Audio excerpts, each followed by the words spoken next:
Olá pessoal, hoje eu gostaria de falar para vocês sobre um tema recente na mídia, a publicação do CFM, do Conselho Federal de Medicina, sobre a proibição do uso de esteroides anabólicos androgênicos para os fins estéticos e fins de ganho de massa muscular. Essa resolução ela foi publicada no Diário Oficial da União, então está proscrito, está proibido a prescrição desses medicamentos, dos hormônios, dos anabolizantes, para esses fins estéticos e fins de ganho de massa muscular. Essa proibição ela sempre existiu, mas agora ela é regulamentar, então é lei, não se pode mais prescrever hormônios para esses fins. Isso ganhou muita repercussão na década de 50 e mais precisamente ali na década de 80, no início dos anos 90, onde teve aqueles casos de doping dos atletas americanos, europeus, dos atletas russos. Então o uso desses hormônios ele sempre foi visto nas Olimpíadas por atletas de alta performance, alto desempenho, mas isso era uma disputa desleal e era irregular. Tanto que existe o doping hoje nas Olimpíadas e o atleta que é pego usando anabolizante, ele é banido desse esporte. A gente tem vários exemplos aí clássicos nas Olimpíadas. Isso difere muito do uso do hormônio na terapia de reposição nos adultos maduros, aqueles pacientes idosos, aqueles pacientes que têm deficiência da produção de testosterona, têm o hipogonadismo, ou às vezes o próprio envelhecimento, que também é um tipo de hipogonadismo. O homem vai envelhecendo e a produção sua de testosterona vai diminuindo. Isso é normal dos homens. A gente vai envelhecendo e os nossos testículos eles vão diminuindo a produção tanto de espermatozoides quanto de testosterona.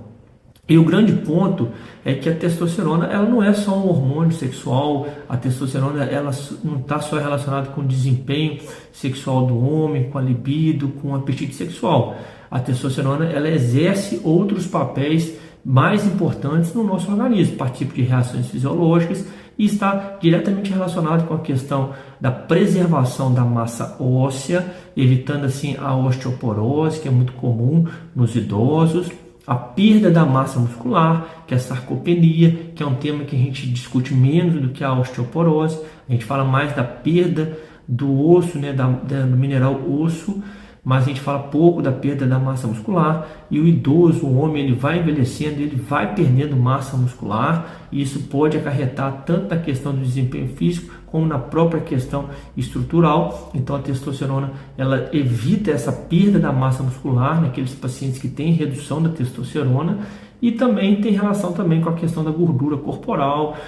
A testosterona ela é um hormônio termogênico, ela ajuda, auxilia aí na queima dessa gordura até para poder gerar energia para o homem. A testosterona também tem outras funções importantes dentro do nosso organismo, funções cognitivas, podendo relacionar aí com memória, raciocínio, tem também relação com as questões dos transtornos do humor, a parte emocional, depressão, ansiedade. É um diagnóstico diferencial. O hipogonadismo, a redução da testosterona naquele paciente que apresenta alteração do humor, tem que fazer diagnóstico diferencial com o hipogonadismo, que é a redução da testosterona. Então a testosterona ela é muito bem indicada, muito bem prescrita quando nesses pacientes que têm redução do hormônio.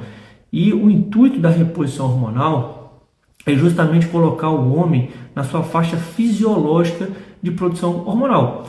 Então, no intuito da reposição não é suplementar, não é tornar aquele homem um atleta, melhorar essas questões estéticas e ganho de massa muscular. Não, a reposição hormonal, como o próprio nome diz, é colocar aquele homem que tem a deficiência hormonal, que é esperado da idade, do envelhecimento natural do homem, colocar ele nas faixas fisiológicas, para ele evitar essa perda de osso, a osteoporose, evitar essa perda de massa muscular, a sarcopenia e aquelas outras situações que a gente ponderou aqui.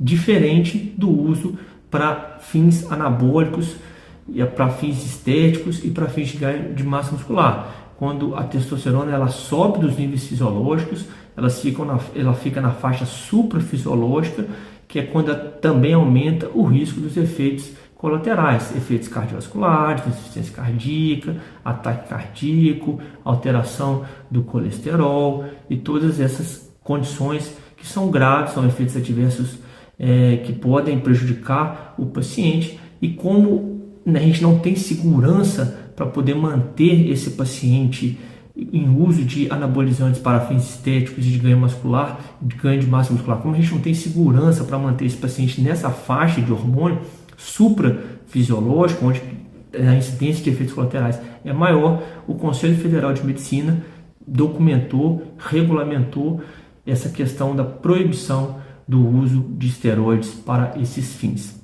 diferente da terapia de reposição hormonal. Grande abraço!